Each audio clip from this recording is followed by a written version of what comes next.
ನೀವೆಲ್ಲರೂ I want you to be richer, smarter, happier.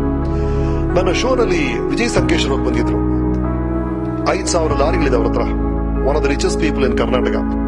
ನಾನು ಅವ್ರು ಕೇಳಿದ ಮೊದಲನೇ ಪ್ರಶ್ನೆ, ಸರ್ ದುಡ್ಡು ಹೆಂಗ್ ಸರ್ ಮಾಡೋದು? ಅದಕ್ಕೆ ಅವ್ರು ಹೇಳಿದ್ರು, ದುಡ್ಡು ಮಾಡಬೇಕು ಅಂದ್ರೆ ದುಡ್ಡಿನ ಹಿಂದೆ ನೀನು ಓಡಬೇಡ, ಆದ್ರೆ ಓಡೋದನ್ನ ನಿಲ್ಲಿಸಬೇಡ ಅಂದ್ರು. ಅಷ್ಟೇ. ಅದು ದುಡ್ಡಿನಿಂದ ಓಡಬೇಕಾಗಿಲ್ಲ. ಬಟ್ ನೀವ್ ಏನ್ ಕೆಲಸ ಮಾಡ್ತಿದ್ರೋ, ಈಗ ನಿಮ್ ಕೆಲಸ ಏನು? ಸೆಕೆಂಡ್ PU ಎಕ್ಸಾಮ್ ಪಾಸ್ ಮಾಡೋದು. Right now that is your duty. ಆ ಕೆಲಸವನ್ನ ನೀವು ಪರ್ಫೆಕ್ಟ್ ಆಗಿ ಮಾಡಿದ್ರೆ ದುಡ್ಡು ಆಟೋಮೆಟಿಕ್ ನಿಮ್ ಹಿಂದೆ ಬಂದೇ ಬರುತ್ತೆ. Doing your duty perfectly is the first secret of wealth. ಎರಡನೇದು smarter. How do become smarter? ನೀವೆಲ್ಲರೂ ಸ್ಮಾರ್ಟ್ ಆಗಿ ಕಾಣ್ತೀರಾ, ಭಯಂಕರ ಜಾಂಡತರ ಕಾಣ್ತೀರಾ, ಬಟ್ ಸಾಲಲ್ಲ. ಇದಕ್ಕಿಂತ ಸ್ಮಾರ್ಟ್ ಆಗ್ಬೇಕು ನೀವು.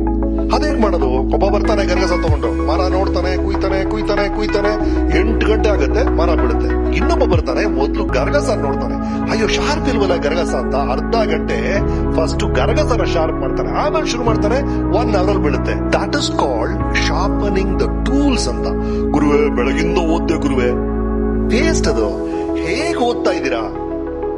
R you doing it the right way ಅನ್ನೋದು. That is called sharpening the skill set ಅಂತ. ನಿಮಗ್ ಗೊತ್ತಿರೋ ವಿಷಯವನ್ನ ಇನ್ನೂ ಶ್ರೇಷ್ಠವಾಗಿ ಹೇಗ್ ಮಾಡಬಹುದು ಅನ್ನೋದು ಒಂದು ವಿಷಯ. ಇನ್ನೊಂದೇನಾಗಿದೆ ಅಂದ್ರೆ, ಈಗ ಪ್ರಪಂಚದಲ್ಲಿ ಮಲ್ಟಿಪಲ್ ಸ್ಕಿಲ್ಸ್ ಗೊತ್ತಿರಬೇಕು. ಒಂದು ಸ್ಕಿಲ್ ಗೊತ್ತಿದ್ರೆ ಸಾಲಲ್ಲ. ಈಗ ನಾನು ಬಟರ್ಫ್ಲೈ ಅಂತ ಒಂದು ಫಿಲ್ಮ್ ಡೈರೆಕ್ಟ್ ಮಾಡ್ತಿದ್ದೆ. ಈ ಫಿಲ್ಮ್ ಏನಾಗ್ಬಿಟ್ಟಿದೆ ಅಂದ್ರೆ, ತಮಿಳು, ತೆಲುಗು, ಕನ್ನಡ, ಮಲಯಾಳಂ 4 ಬರ್ತಾ ಇದೆ.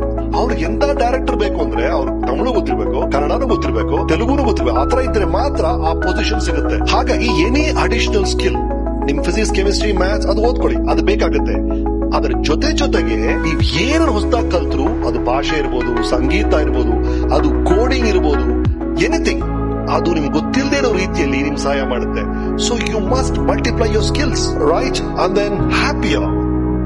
That is the most important thing. ನಾ ಎಷ್ಟೋ ಜನ ಶ್ರೀಮಂತರು ನೋಡಿದೀನಿ, but they not happy. So ಈ ಖುಷಿ ಅನ್ನೋದೇನು? ಒಂದು ನನ್ ಸ್ಪಷ್ಟವಾಗಿ ವೀಕೆಂಡ್ ರಮೇಶಲ್ಲಿ ಗೊತ್ತಾಯ್ತ್ರಿ. ತುಂಬಾ ಹ್ಯಾಪಿ ಯಾರು ಗೊತ್ತೇನ್ರಿ? ಅವ್ರ ತಲೆಯಲ್ಲಿ ಏನಿದೆಯೋ ಅದನ್ನೇ ಮಾತಾಡ್ತಾರೆ, ಏನ್ ಮಾತಾಡ್ತಾರೋ ಅದನ್ನೇ ಮಾಡ್ತಾರೆ. ಕೆಲವರು ತಲೆಯಲ್ಲಿ ಒಂದಿಟ್ಕೊಂಡು ಬಾಯಲ್ಲಿ ಇನ್ನೇನೋ ಹೇಳಿ, ಬಾಯಲ್ಲಿ ಹೇಳಿದಿನ ಬಿಟ್ಟು ಇನ್ನೇನೋ ಮಾಡ್ತಾರೆ. ಈ ಸಿಂಕ್ ಇಲ್ಲದೆ ಇದ್ದಾಗ ಹ್ಯಾಪಿನೆಸ್ ನ ಕೊರತೆ ಕಾಣುತ್ತೆ. So it's about aligning your thoughts, your words and actions. ಮುಂದೆ ಹೋಗೋಣ. ಪ್ರತಿಯೊಬ್ರು ನಿಮಗ್ ನೀವೇ ಹೇಳ್ಕೊಳ್ಳಿ, ಐ ಆಮ್ ಸ್ಪೆಷಲ್ ಅಂತ. ಪ್ರತಿಯೊಬ್ರು, ನಾನು ಆರ್ಡಿನರಿ, ಅವನ್ ಮುಂದೆ ನಾನೇನಿಲ್ಲ, ಅವನ್ ಬ್ಯಾಕ್ ಗ್ರೌಂಡ್ ನನಗಿಲ್ಲ, ಮೊದಲು ಅದನ್ನ ಬಿಟ್ಟಾಕಿ. ನಿಮ್ಮಲ್ಲಿ ಒಂದು ಪ್ರತ್ಯೇಕವಾದ ಶಕ್ತಿ ಇದೆ, ಅದನ್ನ ನೀವು ನಂಬಬೇಕು. ದಟ್ ಯು ಆರ್ ಸ್ಪೆಷಲ್ ಅಂತ. And what is the speciality? ನಾನೆಲ್ಲ ಕಡೆ ಹೇಳ್ತಾ ಇದ್ದೀನಿ, ಮಲ್ಟಿಪಲ್ ಇಂಟೆಲಿಜೆನ್ಸ್ ಅಂತ ಇದೆ. ಒಂದು ಅಕಾಡೆಮಿಕ್ ಇಂಟೆಲಿಜೆನ್ಸ್, ಮಾರ್ಕ್ಸ್ ತೊಗೊಳ್ಳೋದು, ಅದು ಒಂದು ಇಂಟೆಲಿಜೆನ್ಸ್. ಕೆಲವರಿಗೆ ಮ್ಯೂಸಿಕಲ್ ಇಂಟೆಲಿಜೆನ್ಸ್ ಇರುತ್ತೆ, ಕೆಲವರು ಈ ಪಜಲ್ಸ್ ಎಲ್ಲ ತುಂಬಾ ಚೆನ್ನಾಗಿ ಸಾಲ್ವ್ ಮಾಡ್ತಾರೆ. ಅಂತವ್ರು ಈ ಡಿಟೆಕ್ಟಿವ್ ಅಥವಾ CIDಗಳಾದ್ರೆ ಅವ್ರಿಗೆ ಒಳ್ಳೆ ಭವಿಷ್ಯ ಇರುತ್ತೆ. ಸಂಬಂಧಪಟ್ಟ ಕೆರಿಯರ್ ನ ಅವ್ರು ಚೂಸ್ ಮಾಡಬೇಕು. ಆ ಇಂಟೆಲಿಜೆನ್ಸ್ ನ ನೀವು ಗೌರವಿಸಬೇಕು. ಈಗ ನನಗೆ ಕೃಷಿ ಬರಲ್ಲ, ನಿಮಗೆ ಕೃಷಿ ಬರುತ್ತೆ ಅಂದ್ರೆ ನನಗಿಂತ ನೀವು ಬುದ್ಧಿವಂತರು ಆ ಕ್ಷೇತ್ರದಲ್ಲಿ. ಇದು ನನ್ನ ಇಂಟೆಲಿಜೆನ್ಸ್, ಇದು ನನಗೆ ಕಂಫರ್ಟಬಲ್ ಆಗಿದೆ. ಈ ಕೆಲಸವನ್ನ ನಾನ್ ಮಿಕ್ಕವರಿಗಿಂತ ಚೆನ್ನಾಗಿ ಮಾಡಬಲ್ಲೆ ಅಂತ ಯಾವ ಇಂಟೆಲಿಜೆನ್ಸ್ ಇದೆಯೋ, ಆ ಇಂಟೆಲಿಜೆನ್ಸ್ ಇರುವ ಕೆರಿಯರ್ ನ ನೀವು ಆಯ್ಕೆ ಮಾಡ್ಕೊಂಡ್ರೆ ನೀವು ಅದರಲ್ಲಿ ಯಶಸ್ವಿ ಆಗ್ತೀರಾ. ನಿಮ್ ಇಂಟೆಲಿಜೆನ್ಸ್ ಇಲ್ಲದೆ ಇರೋ ಕಡೆ ನೀವ್ ಎಷ್ಟೇ ಕಷ್ಟಪಟ್ಟರು ನಿಮ್ಗೆ ಕಷ್ಟ ಆಗುತ್ತೆ.